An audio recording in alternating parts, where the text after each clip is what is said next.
je ne sais pas ce que j'ai un schéma ici. Non. En fait, je ne sais pas. Bon, je vais voir ici. Je vais faire un petit schéma ici concernant donc un neurone. Alors, donc vous avez un corps cellulaire. Voilà. Vous avez le corps cellulaire. Vous avez l'axone. Et ça, c'est un schéma. Vous avez la terminaison axonale. Et ici, vous avez des dendrites. Voilà. Voilà.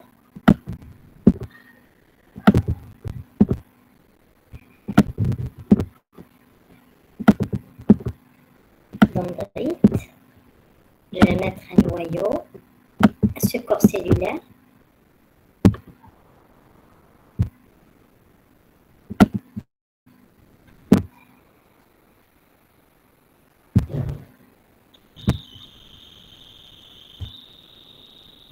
Voilà. Donc, vous avez les dendrites, voilà, les corps cellulaires, l'axone, terminaison axonale. Donc ici, les dendrites sont des antennes réceptrices, bien sûr, parce qu'il ne faut pas oublier que donc, les synapses qui se trouvent à ce niveau, donc on va voir ici, les synapses, hein.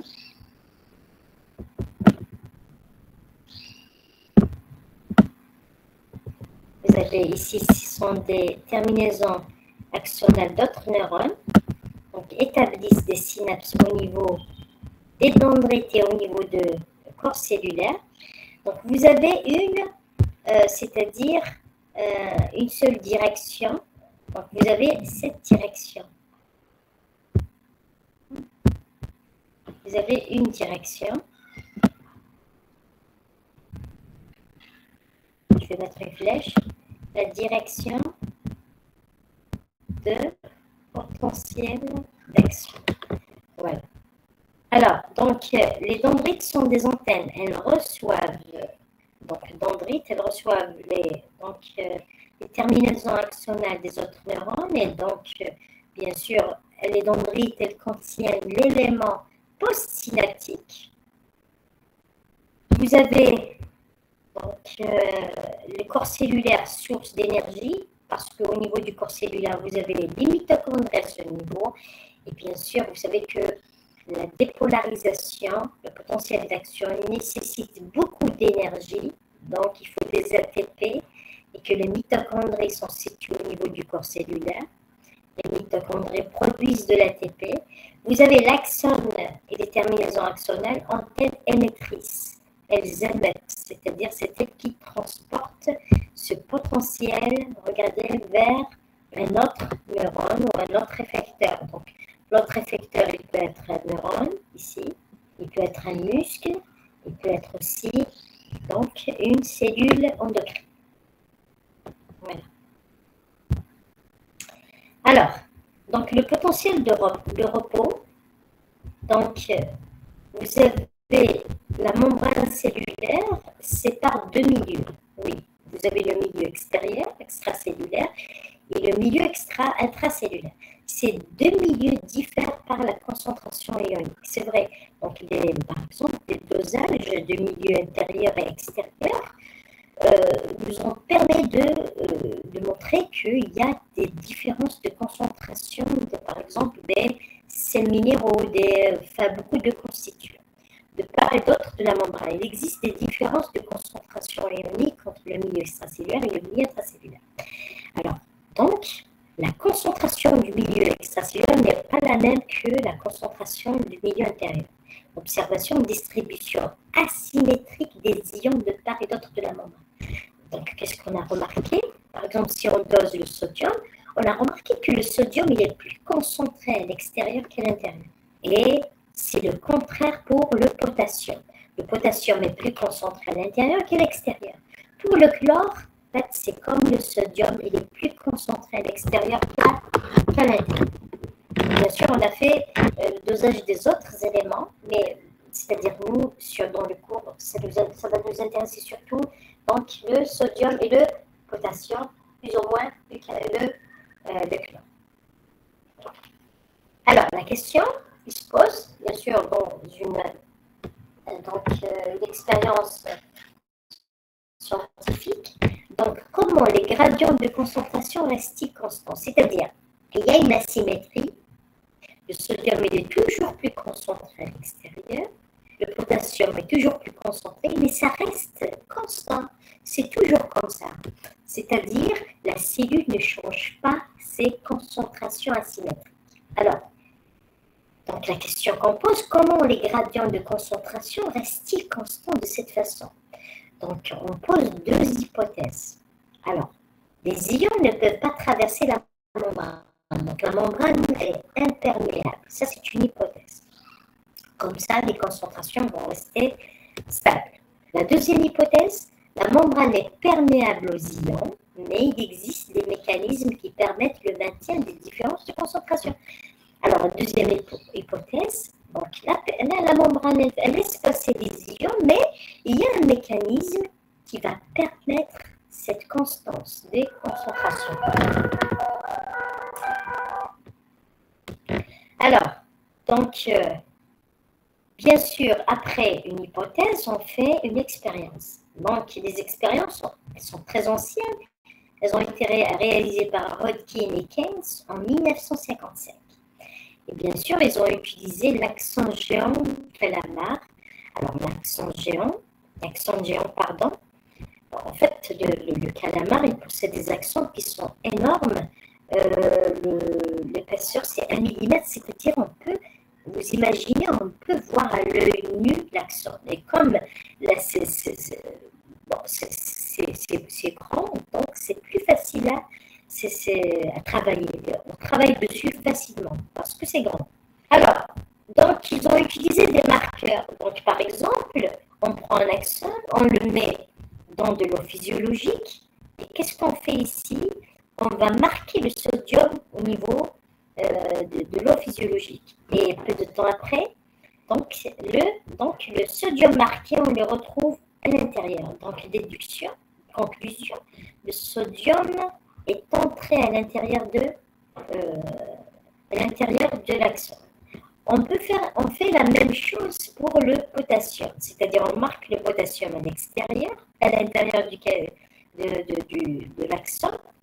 On met l'axone dans de l'eau physiologique et peu de temps après, on remarque que le potassium qui est marqué, il est à l'extérieur. Donc ici, on peut déduire que la membrane est perméable à tous les ions inorganiques dans les deux sens. Bien sûr, on a fait cette expérience avec les autres, le sodium, le chlore, le calcium, etc. Donc ici, la conclusion, c'est que le sodium, il entre dans la cellule et le potassium, il sort de la cellule.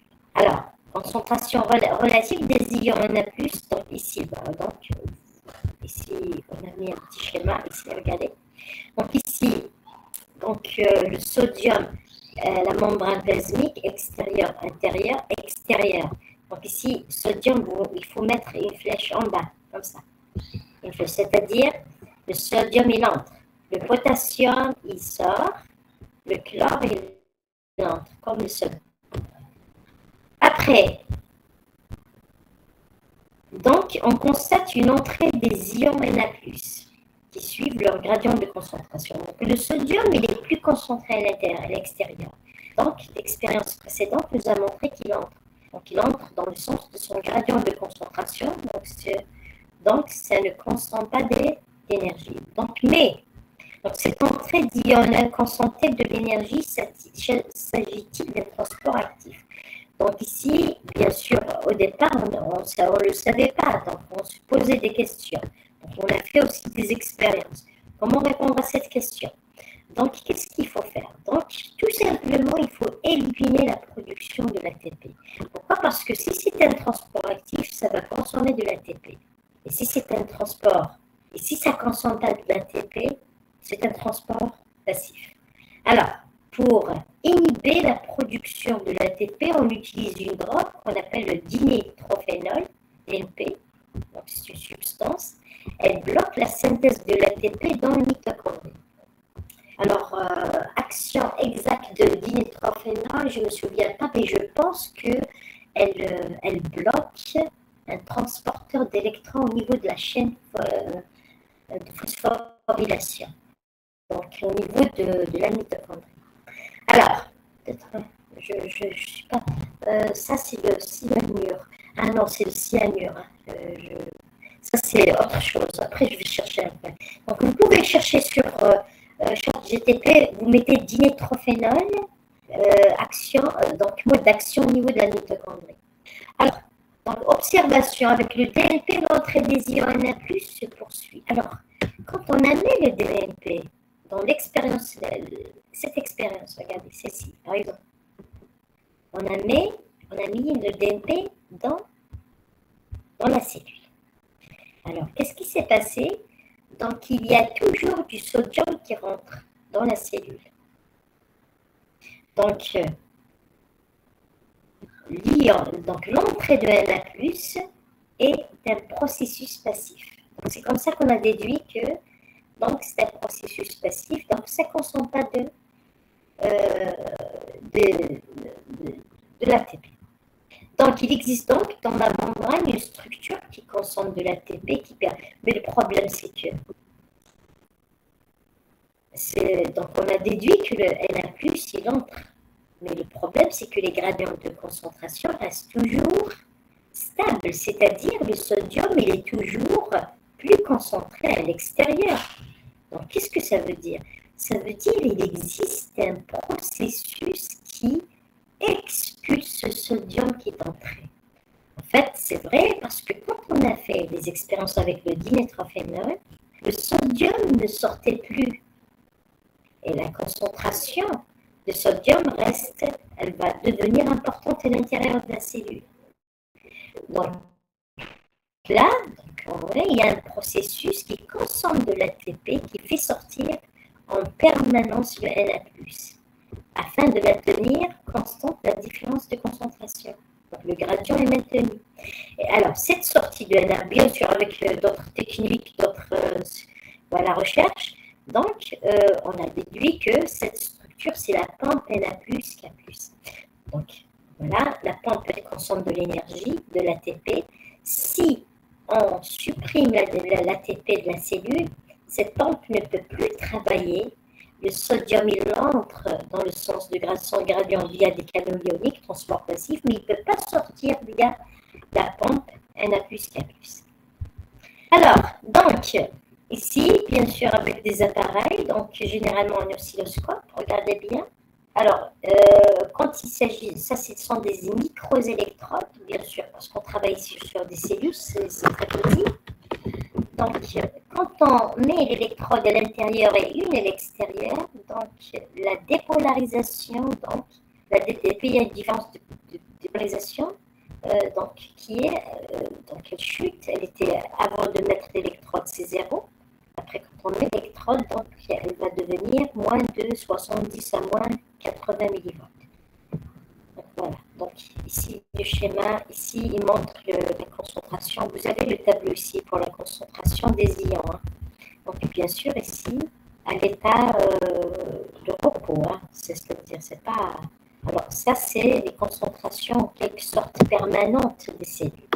Vous voyez bien que le K+, à l'intérieur, regardez, et le Na+, à l'extérieur. L'extérieur, c'est presque pareil, vous voyez.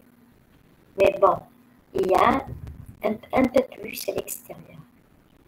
Il y en a un peu plus à l'extérieur que de charge positive à l'intérieur. Alors, donc ici, voilà la même chose. C'est le même schéma. Donc, vous avez donc ici, donc, quand on a mis l'électrode, donc voilà, et je suis donc ici, moins 60 millivolts. Alors, moins 70, moins 80, ou moins 60, donc ça dépend des cellules. Donc, il ne faut pas, c'est pas un chiffre qui est c'est-à-dire fixe pour toutes sortes de cellules, pour le potentiel membranaire de repos. Alors ici, regardez, donc la même chose, enregistrement intracellulaire, quand on met l'électrode à l'intérieur et une à l'extérieur, donc c'est moins 70 millivolts. Donc ici, c'est la différence de potentiel entre l'intérieur et l'extérieur. Voilà. La différence de potentiel entre l'intérieur et l'extérieur. Alors ici, différence de potentiel entre la face interne et la face externe de la membrane, VI moins VE. La différence est égale, on appelle aussi la différence de potentiel de membrane, on appelle également potentiel de membrane aussi. L'état de repos, VM est égal VO, état de base. Donc ici, c'est pas zéro, hein, parce qu'on a dit l'état de repos, elle est égale à moins 70 millivolts. Donc c'est zéro, ça veut dire ici, la cellule, donc soit on a mis les électrodes à l'extérieur, toutes les deux à l'extérieur, soit on les a mis toutes les deux à l'intérieur. Donc il n'y a pas de différence entre les deux. Alors, maintenant, quand on dit la différence de potentiel VI moins VE est égale à 70 millivolts moins. Alors, ça veut dire quoi? Ça veut dire le potentiel à l'intérieur de la fibre est de 70 millivolts inférieur à celui de l'extérieur de la fibre. C'est-à-dire, voilà, il y a un potentiel, il y a une différence qui est de 70 millivolts entre l'intérieur et l'extérieur. Donc, cette différence, donc, du point de vue physiologique, ça veut dire quoi? Ça veut dire qu'il y a plus de charge positive à l'extérieur qu'à l'intérieur, c'est tout. Donc, la valeur du potentiel membranaire de repos varie selon le type de cellule. Alors, selon le type, donc, on peut la trouver à moins 70, moins 50, jusqu'à moins 100 millivolts. Donc, ça dépend des cellules.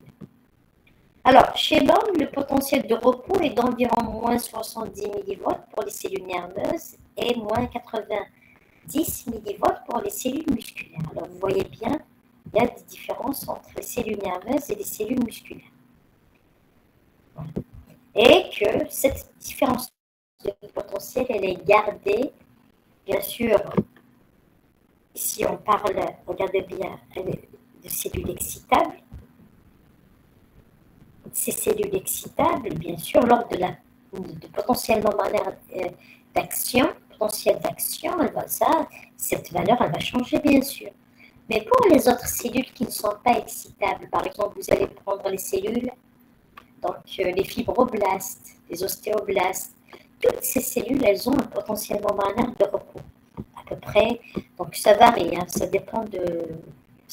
Et ils restent stables, parce que ce ne sont pas des cellules nerveuses, donc elles ne peuvent pas développer un potentiel d'action. Leurs membranes ne sont pas dotées de transporteurs, c'est-à-dire par exemple des canaux voltage dépendants, pour que ces dernières leur permettent de développer un potentiel membranaire d'action. Voilà.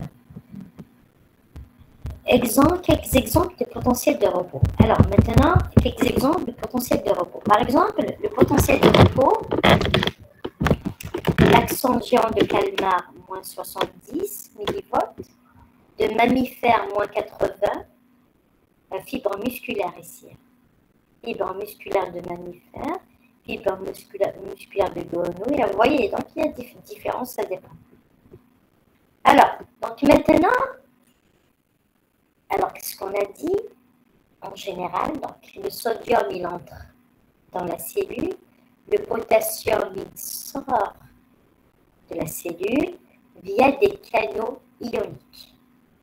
La pompe Na+, K+, expulse donc le sodium, elle fait entrer le potassium, et que ce phénomène fait que les concentrations des ions entre l'intérieur et l'extérieur restent constantes. Mais ça n'explique pas pourquoi il y a autant de charges positives à l'extérieur qu'à l'intérieur. Parce que s'il y avait plus de charge, autant de charges positives à l'intérieur qu'à l'extérieur, le potentiel membranaire de repos sera égal à 0. Il n'y aura pas cette différence. Donc, qu'est-ce qui fait qu'il y a plus de charges positives à l'extérieur qu'à l'intérieur? Donc, c'est cette question qu'on va se poser. En fait, on a répondu avec 2 théories et probablement ça fonctionne les 2. Alors, plusieurs théories ont été proposées pour expliquer l'existence du potentiel membranaire. Donc, la plus vraisemblable serait la théorie de Hodgkin et Huxley. Donc, on a attribué cette différence de charge positive à 2 phénomènes. La première, la conduction potassique. Alors, vous savez que le potassium, dans les canaux, donc ce qu'on appelle les canaux de fuite, en fait, on a dit la dernière fois, donc le sodium ici, dans le cadre de potentiel de repos, le sodium, il entre dans la cellule via des canaux ioniques qu'on appelle les canaux de fuite. Et que le sodium sort par des canaux de fuite. D'accord? Ça, c'est le potentiel de repos. Quand il y a un potentiel d'action, c'est d'autres canaux ioniques qui vont interagir, donc les canaux rapides, voltage dépendant, etc. Alors, en fait, j'ai oublié le nom en arabe. Vous avez fait ça au lycée? Oui, qanawat tasarrub. Voilà. Les canaux de fuite, tasarrub. Alors, donc ici, on croit, donc, regardez que les canaux potassiques donc, sont plus rapides, c'est-à-dire il y a un flux sortant, le flux de K+, et sortant est supérieur au flux entrant de Na+. Donc les canaux de potassium, elles laissent sortir rapidement le K+, que les canaux sodiques qui font entrer. Et du coup, qu'est-ce qu'on va voir? On va voir un surplus de charge positive à l'extérieur qu'à l'intérieur. Alors, donc ici, la conduction potassique, il existe en permanence à travers la membrane des fluides de sodium et de potassium via des canaux ioniques de fuite. Cependant, les canaux de fuite, donc qanawat tasarrub, ici, sont beaucoup plus perméables au K+, au sodium, environ 100 fois. Donc le flux sortant de K+, donc le K+, il sort rapidement que le sodium qui rentre. Donc le potassium est l'ion qui contribue le plus à la genèse de la différence du potentiel. Donc cet excès de charge positive à l'extérieur est dû surtout à une sortie de K+, importante. Le K+, est le plus inégalement concentré entre les 2 compartiments. C'est vrai que si on prend par exemple, regardez ici, si on prend ça, regardez le tableau, le K+, voilà, le Na+. Donc il y a beaucoup plus de charge. Donc bien sûr,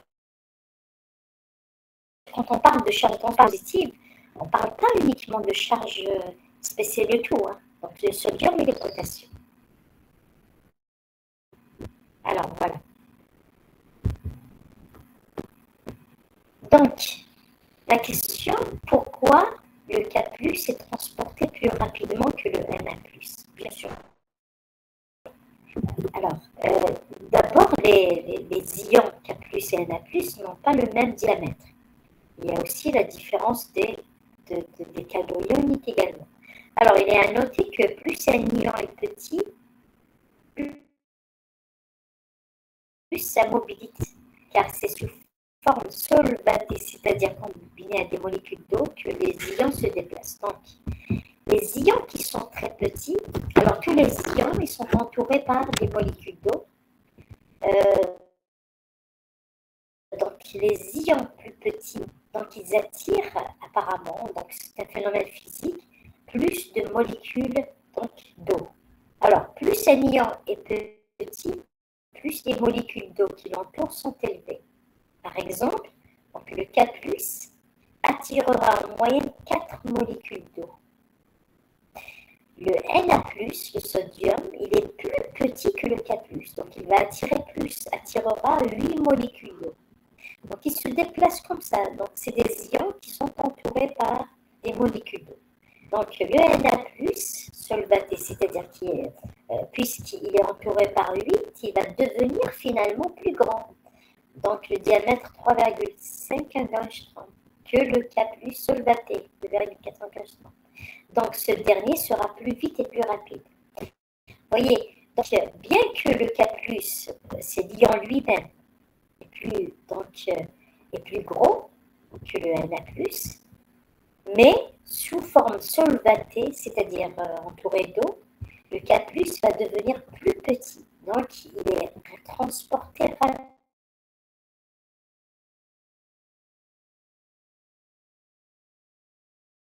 rapidement.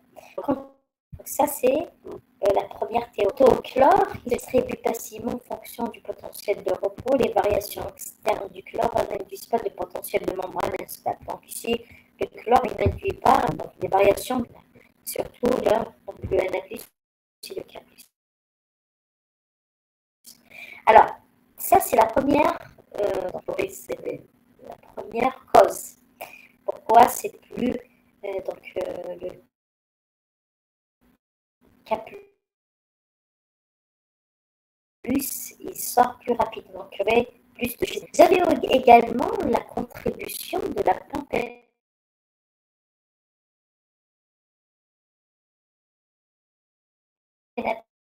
plus K+.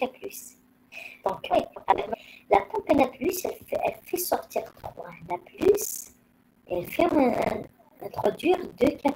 Okay? Donc, il n'y a pas d'égalité. Elle fait sortir 3 Na+.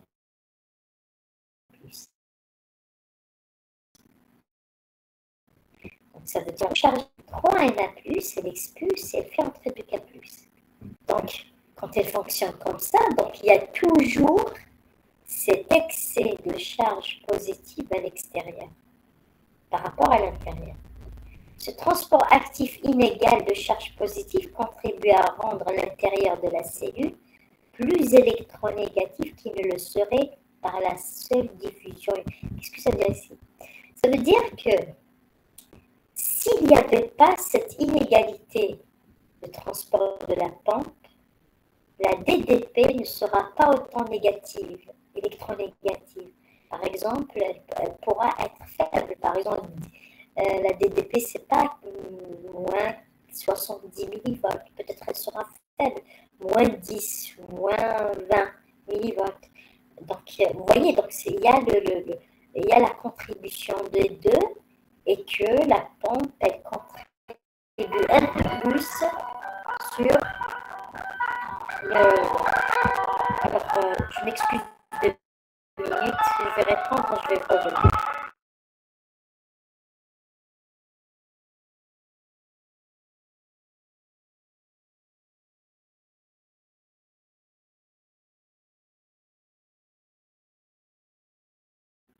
Alors, on revient. Alors, donc voilà, donc ce qu'on a dit,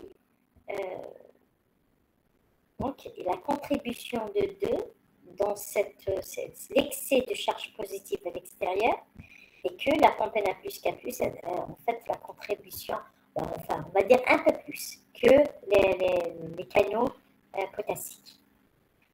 Alors, donc ici, ce transport actif induit une électrogenèse, c'est-à-dire une différence électrique.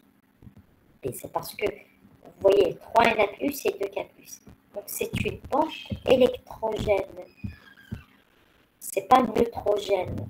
C'est-à-dire, si elle transportait le même nombre, on va dire elle est neutrogène, c'est-à-dire elle ne va pas induire de différence de charge. Et puisqu'elle conduit à une différence de charge, donc c'est électrogène, ou elle induit une électrogenèse, une différence de gradient électrique entre la membrane, les deux côtés de la membrane. Alors la remarque, les protéines intracellulaires qui sont de gros anions. Alors, au niveau de la cellule, dans la cellule, on trouve des protéines intracellulaires. Et bien sûr, comme vous savez, les protéines, généralement, elles sont chargées négativement, comme les albumines, par exemple. Les albumines, quand on rentre dans le sang, sont chargées négativement. Donc, les protéines intracellulaires dans la cellule, qui sont de gros anions, donc chargés négatifs, sont diffusibles, sont non diffusibles, bien sûr qu'on ne peut pas traverser la membrane, sont de gros diamètres, contribuent à créer une électronégativité intracellulaire et empêchent les ions K+ d'émigrer complètement. Donc ici, comme on l'a dit tout à l'heure, la membrane cellulaire, ici, donc, la membrane cellulaire, à l'intérieur, c'est négatif. Pourquoi négatif? Parce qu'il y a moins de charge positive qu'à l'extérieur, mais aussi cette électronégativité, elle est accentuée par les protéines qui se trouvent dans la cellule. Et que ces protéines, elles empêchent, bien sûr, il y a une attraction, elle attire les K+, et elle les empêche de migrer complètement. Voilà. Donc, voilà. Alors ici le schéma, vous avez un schéma ici, donc vous avez K+ canal, donc ici regardez, donc il permet la sortie importante de K+, mais aussi vous avez le travail de la pente Na+, K+. Voilà.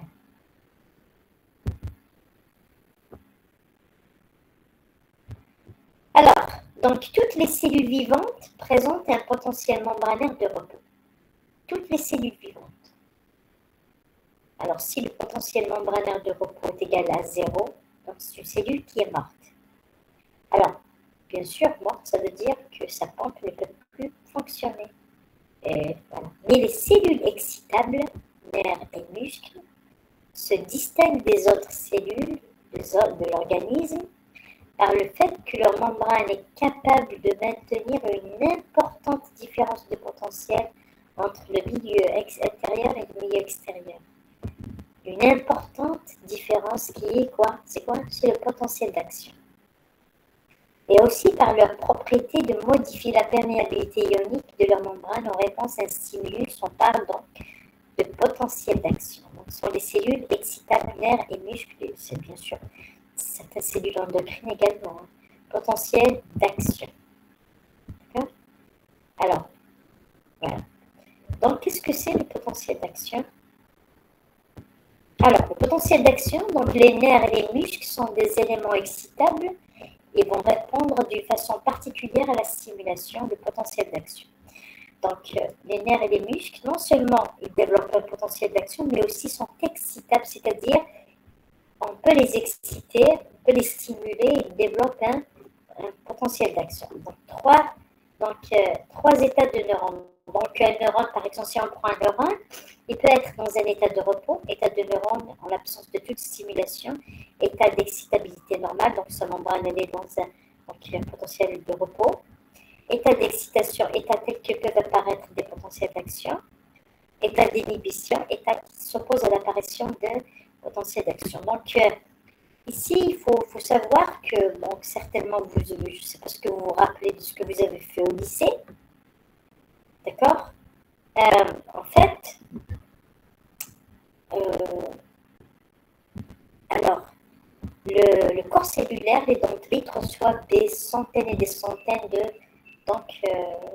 synapses, il y a des synapses, et que ces synapses, elles sont soit excitatrices, soit inhibitrices. Le PPS, le PPI, le potentiel postsynaptique inhibiteur ou potentiel postsynaptique, donc excitateur. Et que la sommation algébrique de cet ensemble des PPSE et PPSI s'effectue au niveau de la première portion de l'axone, ici. D'accord? Et à ce niveau-ci, la somme algébrique de ces PPSI, PPSI et PPSE arrive au seuil d'excitation, il va y avoir naissance d'un potentiel d'action ici. Mais si elle n'arrive pas, donc c'est une inhibition, c'est-à-dire il n'y aura pas de si cette valeur algébrique n'arrive pas au seuil, la ataba, au seuil, donc il n'y aura pas de naissance de dépolarisation. Donc ça, on peut l'appeler, c'est une inhibition. Donc le neurone a été inhibé. Inhibition muthabbat. Je pense que c'est comme ça. Voilà. Alors, donc, pour étudier un élément excitable, il faut toujours préciser. Donc, quand on fait des expériences sur des neurones, excitabilité, toujours, on doit donc préciser la stimulation utilisée, ces paramètres. Qu'est-ce qu'on a utilisé comme stimulation? Est-ce que c'est une stimulation chimique? Parce que si on fait un produit chimique sur un neurone, il peut donc développer une dépolarisation. Est-ce que c'est une stimulation thermique? La température? Est-ce que c'est une stimulation électrique? Le mode de recueil est effectué, type et emplacement des électrodes aussi. Comment on a placé le type des électrodes, des microélectrodes, comment on les a placés, etc. Pour étudier le fonctionnement d'un élément excitable, on utilise un circuit de stimulation, un circuit d'enregistrement. Donc ça, c'est bon. On enregistre aussi, on stimule. Donc ici, il faut qu'il y ait un générateur de, par exemple, un courant électrique. Il faut qu'il y ait un générateur de courant électrique. Il faut qu'on contrôle la puissance du courant électrique, d'accord? Sinon, on va léser les cellules nerveuses. Et aussi, il faut qu'il y ait un enregistrement, un enregistreur pour enregistrer l'activité. Les stimuli d'un élément excitable peuvent être les stimuli. Alors, stimuli, c'est en latin. Donc, stimuli, c'est pluriel de stimulus. D'accord?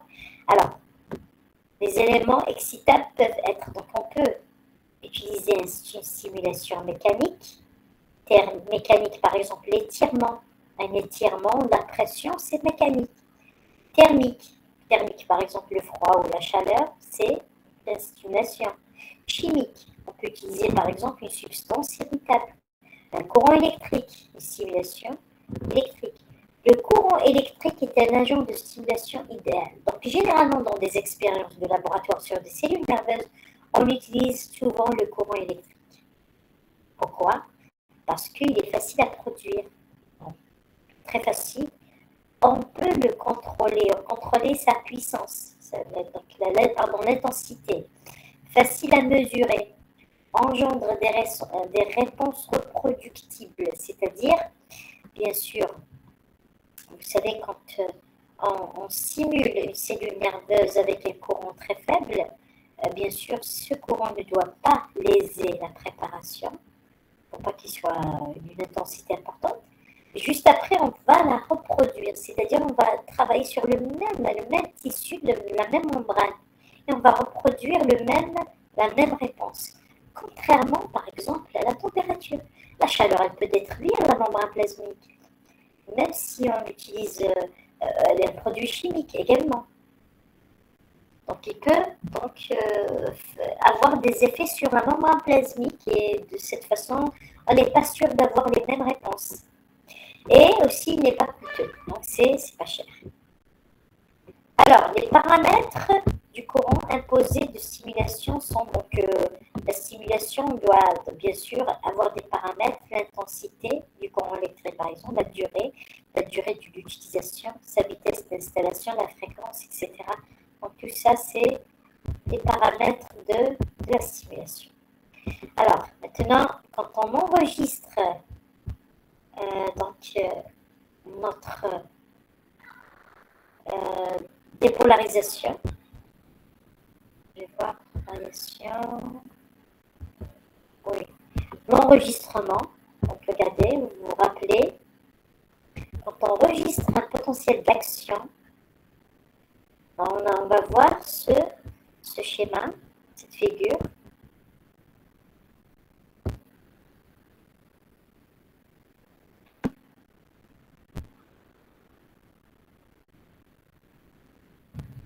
Je vais zoomer un petit peu. Voilà. Un peu plus. Voilà. Regardez. Alors, ça, c'est le potentiel de repos. Là, on applique la stimulation au niveau de la membrane. Qu'est-ce qui va se passer?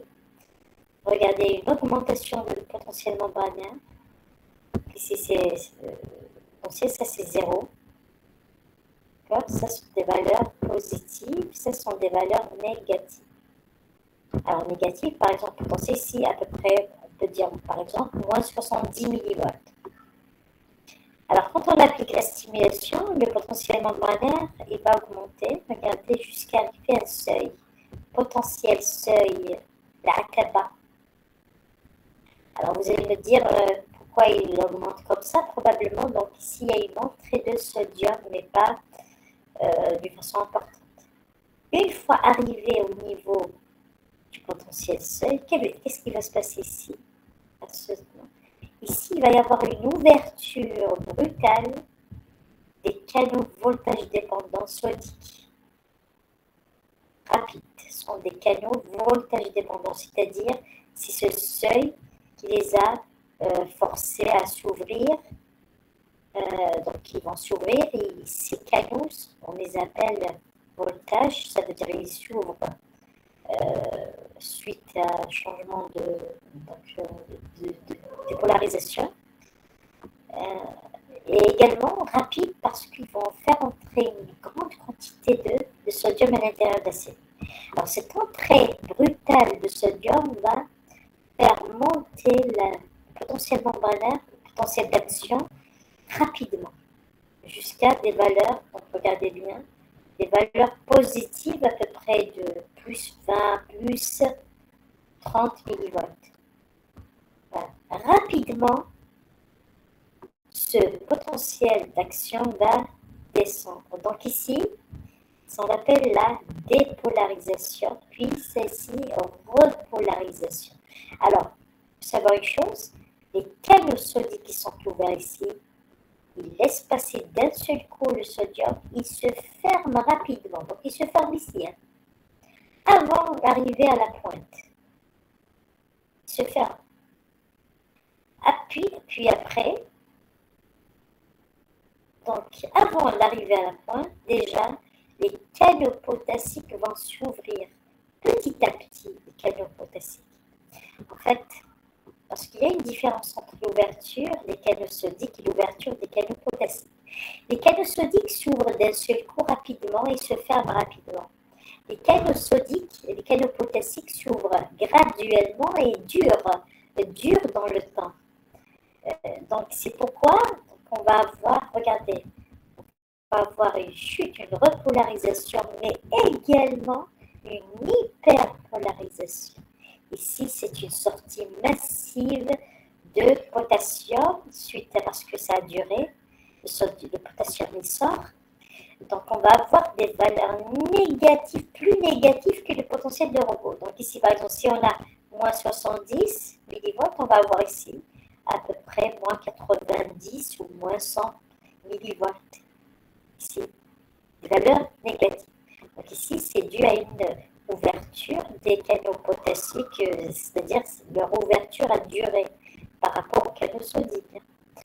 Puis, qu'est-ce qui va se passer après? Rapidement, le potentiel membranaire, regardez, il va retrouver sa valeur initiale, c'est-à-dire de repos. Et ici, bien sûr, qu'est-ce qui joue ce rôle? C'est la pompe Na plus K+, rapidement, intensément, des millions de pompes Na plus K+, dans la membrane qui vont expulser ce sodium qui est entré ici et elles font rentrer le potassium qui est sorti ici pour bien sûr, le rétablissement des gradients électriques classiques. Voilà. Donc, donc on appelle cette période, regardez, entre la stimulation et le potentiel seuil, la pré-potentiel. Donc ici, entre les deux pointes. Pourquoi? Parce que, regardez, c'est à ce niveau, attention, à ce niveau, à cette pointe qu'il y a donc changement de polarité. Donc ici, dans la membrane plasmique, à ce stade-là, l'extérieur c'est négatif et l'intérieur donc c'est positif. L'intérieur devient positif, c'est parce qu'il y a une entrée massive de sodium. Okay? Et après, donc ça c'est tout ça c'est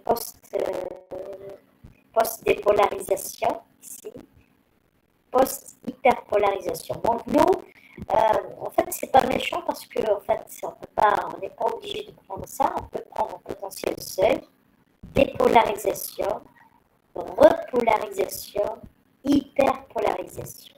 Voilà. Et vous avez la durée, regardez la durée à peu près, c'est 100 millisecondes, à peu près, 100 millisecondes, entre le début de la prédépolarisation et la fin de l'hyperpolarisation, 100 millisecondes. Ici, la pointe, à peu près 1 à 3 millisecondes, c'est très rapide. Hein. Alors ici, donc, la même chose. Ici, ça montre l'état des canaux ioniques dans les différentes étapes. Alors, regardez bien. À moins 80 millivolts, donc ici, c'est le potentiel de repos. Les canaux voltage dépendants sont fermés. D'accord?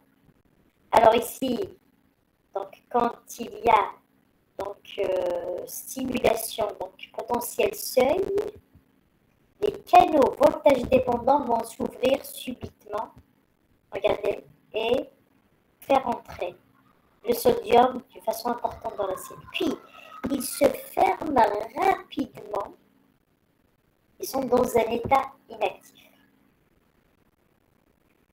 Alors, qu'est-ce que montre l'autre schéma? Voilà, ici, la même chose, regardez bien. Alors, ici en noir, donc c'est le phénomène physique électrique. Ici en rose, donc c'est le mouvement ionique qui correspond. Donc ici, potentiel de repos, potentiel seuil, dépolarisation, repolarisation. Regardez jusque-là, parce que jusque là, puis là, hyperpolarisation. Si on voit en même temps que l'étape que ces phénomènes électriques, on doit voir, c'est-à-dire ce qui correspond concernant le flux ionique. Alors regardez bien. Alors quand il y a donc le potentiel seul, il y a une grande quantité de sodium qui rentre. Cette quantité de sodium, elle va diminuer avant d'atteindre l'ouverture. Ça veut dire ici, regardez bien, on va suivre ici. Alors ici, tout d'abord, les canaux sodiques qui sont voltage dépendants, ils sont fermés. Ici, quand il y a une entrée massive de potassium, les canaux sodiques sont ouverts. Puis, regardez, dans cette étape, les canaux sodiques sont fermés. Et ils sont fermés même dans les autres étapes. Oui. Donc, regardez, juste après, ici, il se ferme. Donc, vous voyez, comme j'ai dit la dernière fois, il se ferme ici. Ici, il se ferme. Alors, donc, il faut savoir une chose que, donc, après, on va le voir. Hein. On va faire la période réfractaire. Alors, donc, les canaux sodiques, quand ils s'ouvrent, puis ils se ferment directement. Donc, ils se ferment d'une façon très intense. Alors, jusque-là, regardez, jusqu'à cette période, jusque-là, donc il se ferme. Quand il se ferme ici, juste après, il se ferme ici, jusque-là, d'accord? Ils ne peuvent jamais s'ouvrir, même si on les excite encore une fois et d'une façon intense. C'est-à-dire, si on force, on fait un courant électrique. Donc, à cet instant, on ne peut pas les faire ouvrir. D'accord? Ils sont vraiment fermés. Mais après, regardez, à partir de cette étape, de ce temps, jusqu'après, on peut, c'est-à-dire si on applique une stimulation importante par rapport à la première, on force, en fait, ces canaux, ils peuvent s'ouvrir. D'accord? Si on les force, on peut s'ouvrir. Vous voyez? Donc, ce qu'il faut retenir, quand ils s'ouvrent les canaux, la première fois, suite au seuil, il laisse passer le sodium en grande quantité, il se ferme juste après, c'est rapide. Il se ferme avant que le potentiel atteigne les valeurs positives. Pourquoi? Parce que le phénomène ionique précède le phénomène physique. Il va y avoir une entrée d'abord, puis un enregistrement, puis le phénomène physique. Donc, juste après leur fermeture, ces canaux, il reste un temps, regardez jusqu'à 1 jusqu'à où ils sont vraiment fermés, c'est-à-dire on ne peut pas les faire ouvrir. Même si on a une stimulation intense. Mais après, il y a une seule condition, si on applique une stimulation intense, enfin on peut dire par exemple plus intense que la première. Voilà. Ça c'est pour les canaux sodiques. Maintenant, en même temps, regardez bien ce qui se passe pour les canaux potassiques. Alors, quand les canaux potassiques s'ouvrent pour la dépolarisation, regardez bien, les canaux potassiques sont toujours fermés. Et que les canaux potassiques commencent à s'ouvrir. En fait, c'est pas parce que le schéma n'est pas vraiment juste. S'ouvrir déjà un petit peu ici, avant la pointe, s'ouvrir, mais il s'ouvre d'une façon, leur ouverture est progressive, elle est croissante. Alors, ils s'ouvrent, toujours ils sont ouverts. Regardez, d'ailleurs, on a mis 2 fois, regardez. Ça, donc regardez, ça c'est la conductance, c'est-à-dire la conductance, le flux de potassium qui sort, il est important dans cette étape. Regardez, et 6, le flux sortant de potassium, il est important. Et c'est ce qui correspond à l'hyperpolarisation de la membrane. La membrane perd beaucoup de charges positives, perd beaucoup de capuces. Voilà. Puis il se ferme après, bien sûr. Voilà.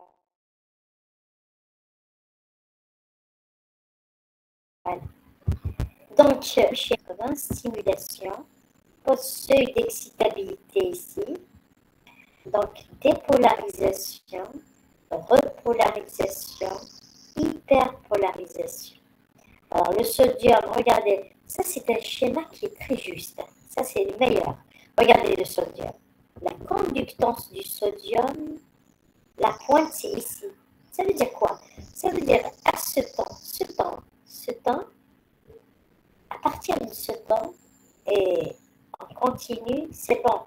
Les canaux sodiques vont se fermer. Vous voyez, ils se ferment à partir de là, les canaux sodiques. Le potassium, regardez bien, le potassium, il atteint le maximum à ce niveau.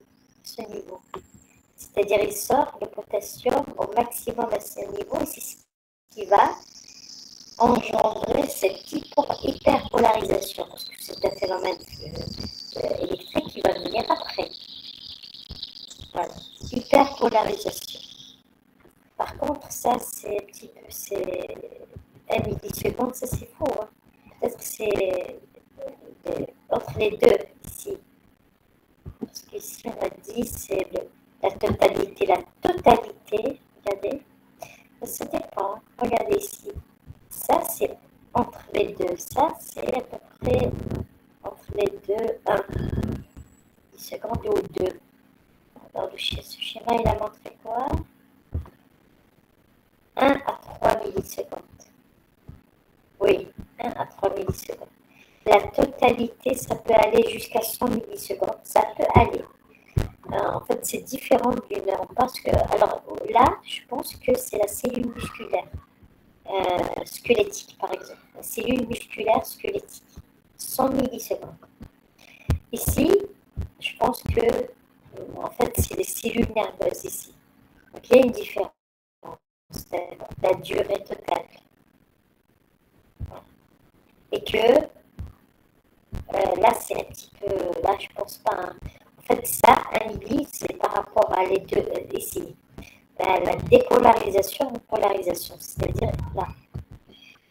Il faut savoir que, par exemple, si par exemple la cellule musculaire squelettique, la durée, c'est 100 millisecondes, il faut savoir que certaines cellules, ce potentiel d'action en totalité peut durer 300 millisecondes. Par exemple, la cellule cardiaque, musculaire cardiaque, qui peut durer 300 millisecondes. On va l'expliquer après. Pour quelle raison? Alors,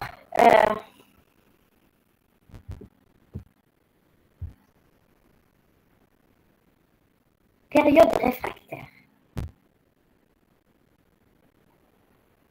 Alors, échantillonique pendant le potentiel et les périodes. On va parler un petit peu de période réfractaire. Donc, réfractaire, ce mot en français, qu'est-ce que ça veut dire? Ça veut dire qu'il ne répond pas. Quand vous dites je suis réfractaire à ces menaces, donc je ne réponds pas, ça ne m'atteint pas. Il ne peut pas m'atteindre, c'est-à-dire il n'y a pas de... c'est-à-dire je ne suis pas affectée par ces insensibles. Voilà, je suis insensible à ces menaces. C'est un exemple réfractaire. Période réfractaire, ça veut dire ici, la membrane, elle ne répond pas à une stimulation. Alors, les périodes réfractaires, pendant la période réfractaire absolue, qui s'étend du moment où le seuil d'excitation est atteint jusqu'aux 2/3 de la repolarisation, l'ouverture du canal sodique, voltage dépend jusqu'à 2. Donc ici, la période réfractaire absolue, c'est-à-dire jusqu'à 2. Regardez. Donc ici, de la dépolarisation, donc on peut dire d'ici ou d'ici, par exemple ici, jusqu'à 2. Voilà. Ici, regardez bien les canaux sodiques. Qu'est-ce que je vous ai dit tout à l'heure? Je vous ai dit les canaux sodiques ici, même si on applique une stimulation très intense, ils ne peuvent pas s'ouvrir, donc ils sont réfractaires à la stimulation. Donc cette période, on l'appelle période réfractaire absolue. Mais après, à partir de la 2, ici, la période 2 ici, c'est-à-dire les 2/3 de la repolarisation, jusqu'à, bien sûr, le reste, ici, ces canaux, ils sont ouverts, ils sont fermés, bien sûr, mais si on applique à ce moment-là une stimulation très intense, plus supérieure à la première, ils vont s'ouvrir et bien sûr vont induire une autre dépolarisation, c'est-à-dire le sodium peut entrer dans la cellule. Donc c'est pourquoi on l'appelle, c'est une période de 2 jusqu'à la fin, une période réfractaire relative. Donc avant, c'est-à-dire de la dépolarisation jusqu'à 2, c'est la période réfractaire absolue. Ici, les canaux sodiques ne répondent à aucune stimulation, même si elle est intense. Ils ne peuvent pas s'ouvrir. Mais à partir de cette période, donc à peu près le temps des 2/3 de la repolarisation jusqu'à la fin, donc ici, on appelle la période réfractaire relative, c'est-à-dire ces canaux, ils sont fermés, c'est vrai, mais ils peuvent s'ouvrir suite à une stimulation forcée. Alors, on va lire ici les périodes réfractaires, donc on va dire absolue, ce qui s'étend du moment où le seuil d'excitation est atteint jusqu'aux 2/3 de la repolarisation. Aucun stimulus, quelle que soit son intensité, ne peut exciter le neuron. C'est-à-dire ici, les canaux sodiques ne peuvent pas, voltage dépendant, ne peuvent pas s'ouvrir. Ils sont réfractaires. Pendant la période réfractaire relative, qui va de la fin de la période réfractaire absolue, c'est-à-dire l'étape 2, qu'on a vu, jusqu'à la fin du post-potentiel négatif de 2 à 5. De 2 à 5. De 2 à 5. Voilà. Donc ici, des stimuli supérieurs à la normale peuvent déclencher une excitation, c'est-à-dire des stimulations très importantes peuvent ouvrir les canaux voltage dépendant, sodique voltage dépendant. Voilà. Donc ça, c'est la période réfractaire. Ben, vous allez me dire, mais ça sert à quoi ça, tout ça? C'est très important. Pourquoi? Parce que, alors regardez bien, quand on va faire une simulation, ici, je vais prendre une autre couleur. Quand on va faire une stimulation, par exemple, au niveau de l'axon, je vais stimuler avec un courant électrique ici. Qu'est-ce qui va se passer? Alors, il va y avoir une dépolarisation qui va aller dans les deux côtés. Bien sûr, dans les deux côtés, parce que ici, la membrane, elle est excitable. Donc là, je vais mettre plus. Hein. C'est pas moi. Voilà. Ah, mais pourquoi il est... Non, je vais mettre plus fin. Voilà.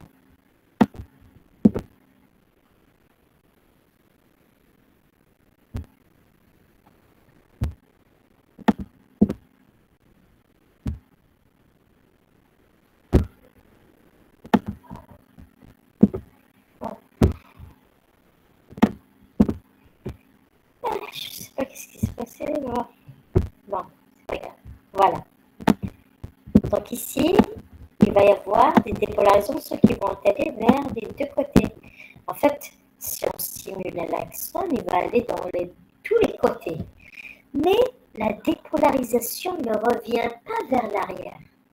D'accord? Si je fais un schéma plus grand ici, regardez bien. Voilà.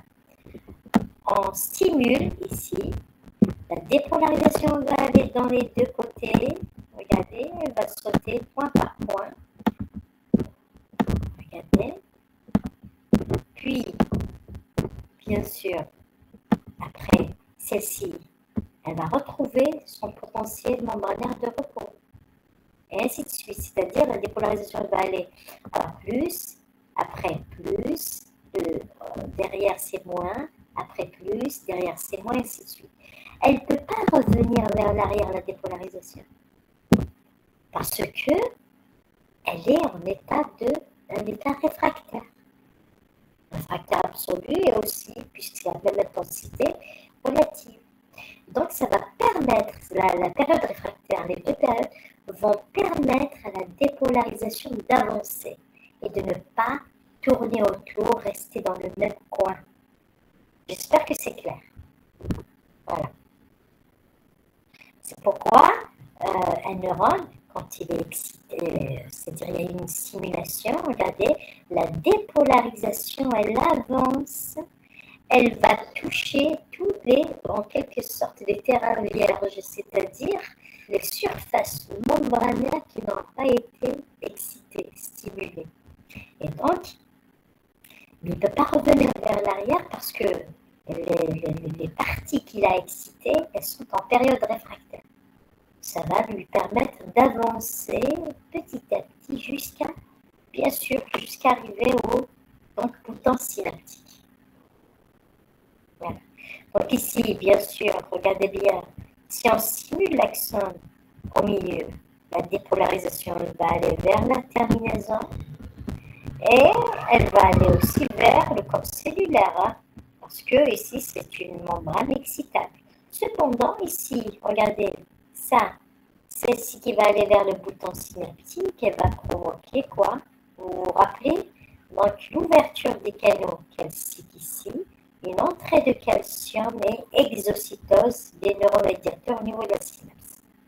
Mais ici, la dépolarisation qui arrive ici, elle va aller jusqu'à l'élément près la postsynaptique et hop, ça y est, c'est bon, elle va disparaître. Elle ne pourra rien faire parce que ici, la membrane plasmique du corps cellulaire ou des dendrites, ce n'est pas une membrane qui va libérer des neuromédiateurs, d'accord? Voilà, donc c'est un élément postsynaptique. Donc ici, la dépolarisation, elle va disparaître. C'est bon.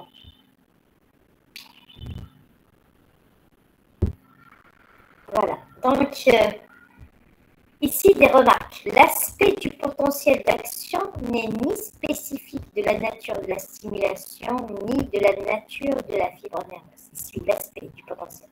Par exemple, si on prend cette forme du potentiel, en fait, il faut voir l'aspect du potentiel d'action, la forme du potentiel d'action. Quand on enregistre, généralement, on mentionne une seule forme, mais elles peuvent être différentes. Hein.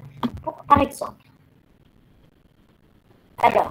exemple, ici, vous avez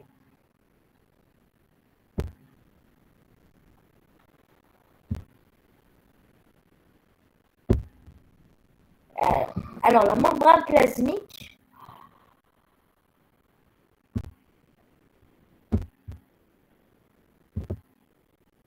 là, c'est vraiment... Hein, bon, je vais toucher ça. Attendez.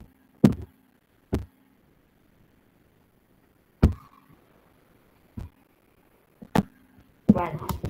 Alors, donc, la membrane plasmique, le potentiel membranaire du neurone, par exemple, on a vu la forme, l'aspect, à peu près, il est comme ça. Alors, polarisation, repolarisation, puis hyperpolarisation, comme ça. Mais si on prend par exemple une cellule nodale du cœur, vous savez, le cœur est doté d'automatisme, et cet automatisme, il est, c'est-à-dire, c'est grâce à ces cellules qu'on appelle les cellules nodales. Donc, par exemple, elles ont cette forme. Donc, toujours il y a le potentiel seuil. Après, comme ça. Voilà. Alors, potentiel seuil, dépolarisation, repolarisation et hyperpolarisation. Par exemple, si on prend une cellule musculaire cardiaque, la cellule musculaire, elle va avoir, alors, potentiel seuil, dépolarisation, le plateau, c'est lent, et repolarisation, hyperpolarisation. Voilà. Donc, généralement, tout à l'heure, je vous ai dit la cellule cardiaque, la longueur, regardez, la longueur de la période réfractaire, donc, elle a une période réfractaire, on a dit 300 millisecondes, elle est longue. En fait, pourquoi? Parce que le cœur, un battement, une dépolarisation doit se traduire par un battement cardiaque et que la dépolarisation dans le cœur, elle ne doit pas tourner autour. Il faut qu'elle va induire une fois une contraction d'une cellule cardiaque et c'est tout. Et toutes les cellules du cœur vont se contracter une fois uniquement pour donner un battement cardiaque. Et que après, cette dépolarisation qui a fait ça, elle doit disparaître. Et comment elle doit disparaître? En fait, la période réfractaire qui est longue est très importante. Donc, c'est cette période réfractaire longue qui fait que cette dépolarisation disparaisse. Ça, je ne vais pas entrer dans ces détails, on va le voir l'année prochaine quand on fera le cardiovasculaire. D'accord? Alors, donc voilà, l'aspect du potentiel d'action, c'est-à-dire, si par exemple le potentiel d'action d'une cellule nerveuse est de cette façon, si on stimule la cellule nerveuse avec de la température ou un produit chimique ou électrique, toujours cet aspect, on va avoir toujours cet aspect, il ne va pas changer. Si on change la nature de stimulation, voilà, ni de la nature de la fibre nerveuse, oui, si on prend la nature, par exemple, si on prend une cellule nerveuse au niveau du cortex cérébral et celle au niveau du cervelet, ça va nous donner la même chose. Lorsqu'il influe, et c'est ici une fibre nerveuse, parce que l'aspect peut être différent, par exemple, comme on a vu, une cellule musculaire cardiaque, d'une cellule nodale, d'une cellule. Donc ça, sont différentes. Lorsque l'influx se propage, il ne peut pas dépolariser la région située en arrière car elle se trouve en période réfractaire. Ça, on l'a déjà dit tout à l'heure. D'accord? Et ça permet à la dépolarisation d'avancer. Les périodes réfractaires limitent le nombre de potentiels d'action qu'une membrane excitable peut produire dans un intervalle de temps. C'est vrai. Alors, si vous prenez par exemple une cellule nerveuse, regardez bien, une cellule nerveuse, vous allez la stimuler 100 fois en 1 minute, par exemple. Elle ne va pas vous donner 100 dépolarisations par minute, non, elle va vous donner moins. Parce qu'il y a des périodes de réfractaire où la cellule, elle ne répond pas. Voilà. Quoi encore? La plupart des neurones répondent à des fréquences atteignant 100 potentiels d'action par seconde. Donc, si, en fait, l'exemple que j'ai donné un petit peu, par exemple, si si on prend une cellule, on va la stimuler à 150 ou 200 stimulations par seconde. Donc, elle ne va pas nous donner 200 dépolarisations par seconde, elle va nous donner le maximum, par exemple, 100 dépolarisations par seconde.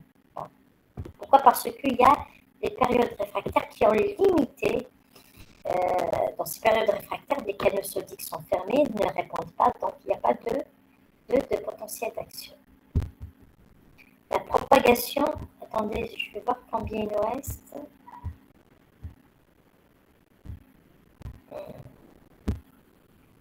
C'est pas beaucoup. Bon, je veux voir, je ne sais pas ce que on va continuer ou on va passer à la séance prochaine. La propagation du potentiel d'action. Donc, bon, on va continuer ça. On va continuer ça après. Bon. Alors, donc, l'amplitude de potentiel d'action, l'amplitude. Donc, l'amplitude du PA, alors, c'est quoi l'amplitude? C'est ça. C'est son amplitude. Par exemple, ici, c'est plus 30 millivolts. Ce potentiel, d'accord? L'amplitude, donc, cette amplitude. Alors, l'amplitude de PA ne diminue pas avec la distance. La forme et l'intensité du PA restent constantes sur de longues distances pour un neurone, toujours la même amplitude, mais peut-être différente pour différents neurones. Alors ici, si on prend un neurone et son accent est très lent, alors si on mesure l'amplitude de PA à différents segments de l'axone, on va la trouver la même. Ça ne change pas avec la distance, l'amplitude. Et cette amplitude, elle peut être différente, par exemple, à différents neurones. Par exemple, les neurones de gros diamètre, elles dépassent 0 millivolts. On a des valeurs positives pour les neurones de gros diamètre. Mais les neurones de petit diamètre ne dépassent pas 0 millivolts. Donc, vous voyez, donc de gros diamètre, ici, ça veut dire ici, ça, c'est un schéma pour de gros diamètre. C'est le schéma qu'on a montré. Puisque ça dépasse des valeurs, il y a des valeurs positives. Mais pour les neurones, par exemple, de petit diamètre, le diamètre de l'axone, donc ça ne dépasse pas 0. D'accord? Ces valeurs, il n'y a pas de valeur positive.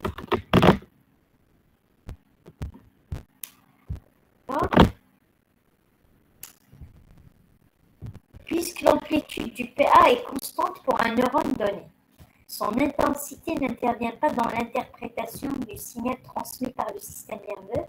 Ce qui transmet une information spécifique, c'est le nombre et la fréquence de PA successifs. Ça, il faut qu'on l'explique. Donc, comment l'expliquer? Attendez, il faut que j'utilise un neurone. Alors, ici.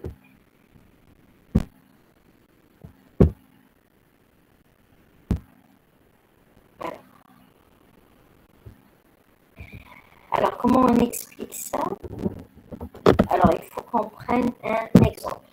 Par exemple, l'exemple qu'on va prendre, c'est une cellule sensorielle, par exemple, gustative. Oui. En fait, vous savez que, donc on a dit que les cellules sensorielles, vous avez les 5 sens, par exemple. Donc, si on prend le goût, la gustation, le goût. Alors, le goût, vous avez des bourgeons de goût au niveau des papilles gustatives, au niveau de votre langue. Donc, vous avez, en fait, je vais juste schématiser, hein. En fait, c'est juste pour expliquer. Alors, vous avez ce bourgeon de goût, regardez, c'est un bourgeon de goût qui se situe au niveau du papille gustatif, et que ce bourgeon de goût, bien sûr, il a des cellules sensorielles à l'intérieur qui sont liées à un nerf, un axone, et que cet axone va transporter l'influx nerveux, la dépolarisation induite par les différentes goûts perçues par ce bourgeon.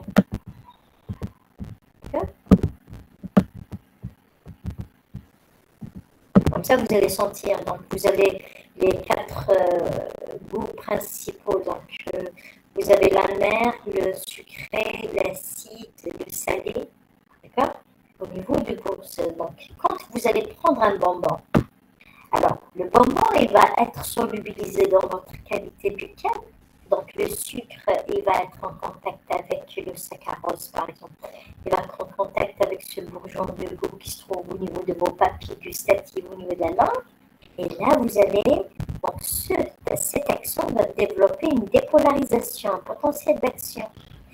Et ça va être transporté au niveau du cerveau et vous allez l'interpréter comme étant sucré. Mais le problème, c'est que ce même bourgeon de goût va aussi recevoir donc une stimulation à partir, par exemple, du sel. Vous avez mangé du sel et c'est salé. Cette action va développer un potentiel d'action aussi sur elle-même. Et il va être interprété au niveau cérébral par... Donc, comme quoi, c'est du salé. La même chose. Vous allez prendre un jus de citron, c'est acide. Et cette action va donc interpréter comme... Donc, un potentiel d'action, il va être interprété comme étant de l'acide. Vous allez prendre, par exemple, quelque chose d'amer. Donc, la même chose. Cet axone, il va transporter donc, différents goûts, c'est-à-dire signaux, ces signaux de goût différents via, donc c'est le même potentiel d'action, c'est-à-dire la même amplitude, la même vitesse de conduction. Alors, donc, comment le cerveau il peut faire la différence puisque c'est la même amplitude, la même vitesse de conduction aussi. Enfin, la vitesse, ça dépend. Hein. Là, si, la vitesse, c'est la même. Parce que ça, c'est le même neurone, c'est le même axone. Comment le cerveau il va détecter? En fait, c'est...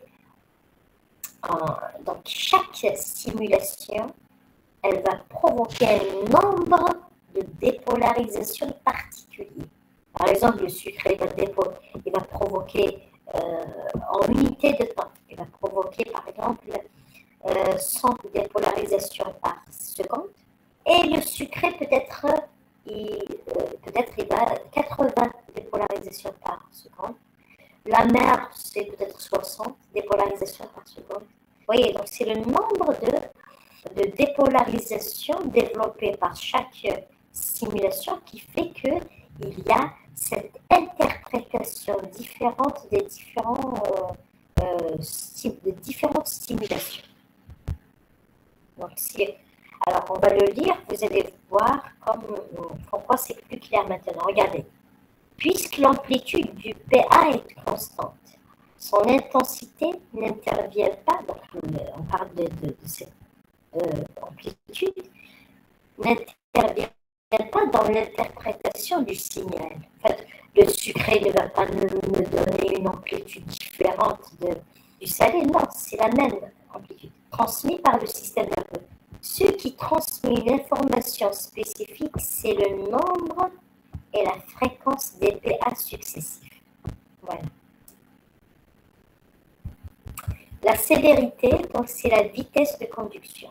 Donc je pense qu'on va arrêter ici parce qu'en fait il nous reste 2 séances. Donc la séance prochaine on va terminer ça et on va entamer la transmission synaptique. Et la dernière séance, on va terminer la transmission synaptique, on va voir, d'accord? Ça dépend. Je pense que c'est bon, c'est suffisant. Alors, on a commencé à peu près, voilà, à 1h30.